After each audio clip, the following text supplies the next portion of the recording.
किंतु ये न्याय क्या है?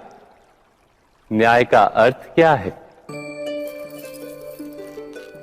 अन्याय करने वाले को अपने कार्य पर पश्चाताप हो और अन्याय भुगतने वाले के मन में फिर से विश्वास जगे समाज के प्रति। इतना ही अर्थ है ना न्याय का।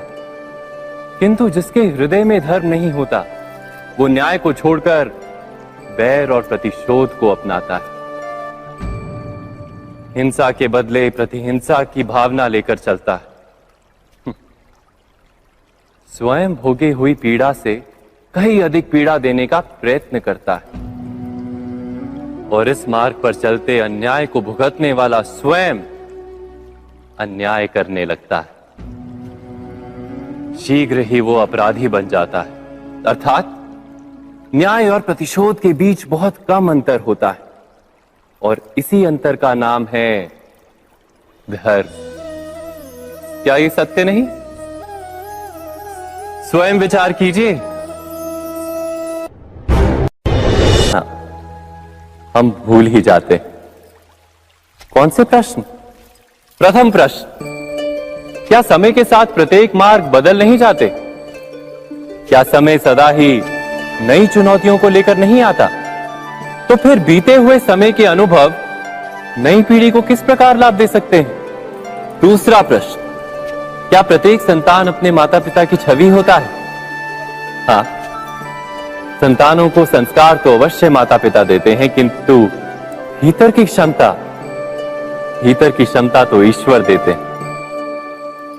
तो जिस मार्ग पर पिता को सफलता मिली है, विश्वास है कि उसी मार्ग पर उसकी संतानों को भी सफलता और सुख प्राप्त होगा। तीसरा प्रश्न, क्या जीवन के संघर्ष और चुनौतियां लाभकारी नहीं होती? क्या प्रत्येक नया प्रश्न एक नए उत्तर का द्वार नहीं खोलता? तो फिर संतानों को नए नए प्रश्नों, संघर्षों और चुनौतियों से दूर रखना, ये उनके लिए लाभ करना कहलाएगा या हानि पहुंचाना? अर्थात जिस प्रकार संतान के भविष्य का निर्माण करने के बदले उसके चरित्र का निर्माण करना श्रेष्ठ है, वैसे स्वयं विचार कीजिए।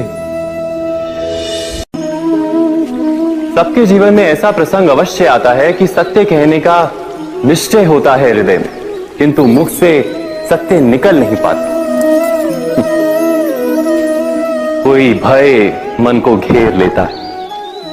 किसी घटना अथवा प्रसंग के बारे में बात करना या फिर स्वयं से कोई भूल हो जाए उसके बारे में कुछ बोलना, क्या ये सत्य है? नहीं, ये तो केवल तथ्य है। अर्थात जैसा हुआ था वैसा केवल बोल देना सामान्य सी बात है। किंतु कभी कभी उस तथ्य को बोलते हुए भी भय लगता है। कदाचित किसी दूसरे की भावनाओं का विचार आता है मन, दूसरे को दुख होगा, ये भय भी शब्दों को रोकता है। तो ये सत्य क्या है? क्या हमने कभी विचार किया है? जब भय रहते हुए भी कोई तथ्य बोलता है तो वो सत्य कहलाता है। वास्तव में सत्य कुछ और नहीं, केवल निर्भयता का दूसरा नाम है। और निर्भय होने का कोई समय नहीं होता, क्योंकि निर्भयता आत्मा का स्वभाव है। अर्थात क्या प्रत्येक क्षण सत्य बोलने का क्षण नहीं होता?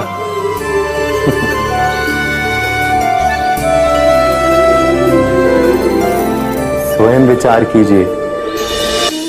जब भी किसी की आशा और इच्छा भंग होती है तो उसका हृदय क्रोध से भर जाता है। जिस व्यक्ति को वो अपना अपराधी समझता है उसे दंड देने का प्रयत्न करता है। पर क्या हमारी इच्छा या आशा का भंग होना क्या सदा ही किसी का अपराध होता है? इच्छाओं के अपूर्ण रहने के तो कई कारण हो सकते हैं। कुछ तो संजोग के कारण अधूरी रह जाती हैं और कुछ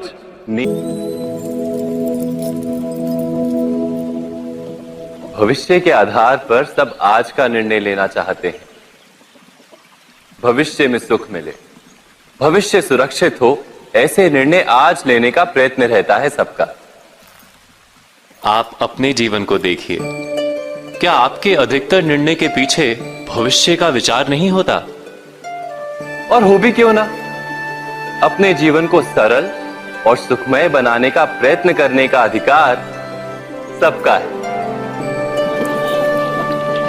पर भविष्य तो कोई नहीं जानता, केवल कल्पना ही की जा सकती है। तो जीवन के सारे महत्वपूर्ण निर्णय कल्पनाओं के आधार पर ही करते हैं हम। क्या निर्णय करने का कोई तीसरा मार्ग हो सकता है? विचार कीजिए। सारे सुखों का आधार धर्म है, और वो धर्म मनुष्य के हृदय में बसता है। तो प्रत्येक निर्णय से पूर्व स्वयं अपने हृदय से ये प्रश्न अवश्य पूछ लेना कि ये निर्णय स्वार्थ से जन्मा है या धर्म से। क्या इतना पर्याप्त नहीं? भविष्य के बदले धर्म का विचार करने से क्या भविष्य अधिक सुखपूर्ण नहीं होगा? स्वयं विचार कीजिए। व्यक्ति को जब उसके अपराध का दंड मिलता है, तब कभी कभी उस न्याय को देखकर मन कचोटता है। प्रश्न उठता है हृदय में कि जब वो अपराध हुआ था तब व्यक्ति भिन्न था। उसके पश्चात उसने इतने पश्चाताप किए, स्वयं में इतना परिवर्तन किया, फिर उसे दंड क्यों मिले? पर जहां आघात होता है वहां प्रत्याघात भी होता है। जैसा कर्म वैसा फल। यदि किसी को प्रेम दोगे तो सुख प्राप्त होगा, यदि किसी की हत्या करोगे तो मृत्यु दंड मिलेगा। जैसा कार्य वैसा ही न्याय। तो फिर प्रायश्चित और पश्चाताप का कोई मूल्य नहीं है? अवश्य है मूल्य। प्रायश्चित और पश्चाताप मनुष्य की आत्मा को बलवान करता है। आने वाले दंड को स्वीकार करने के लिए मनुष्य को तैयार करता है। अर्थात बिना प्रायश्चित के दंड स्वीकार करने का कोई मूल्य है? स्वयं विचार कीजिए। सत्य नहीं, पर फिर भी जब उनकी संतानों में कोई दोष दिखाई देता है तो माता पिता आश्चर्य और दुख से भर जाते हैं। माता पिता का हृदय ये प्रश्न करता है कि उनकी संतानों में ये कुसंस्कार आए कहां से। सत्य तो यही है कि माता पिता अपनी संतानों को अनजाने में ही कुसंस्कार के बीज दे देते हैं, जो उनके संतानों की हृदय भूमि पर कुसंस्कार का वृक्ष बनकर उगता है।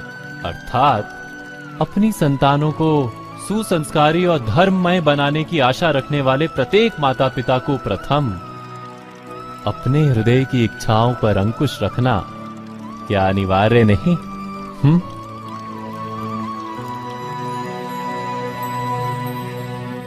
प्रत्येक माता पिता इस पर विचार अवश्य कीजिएगा।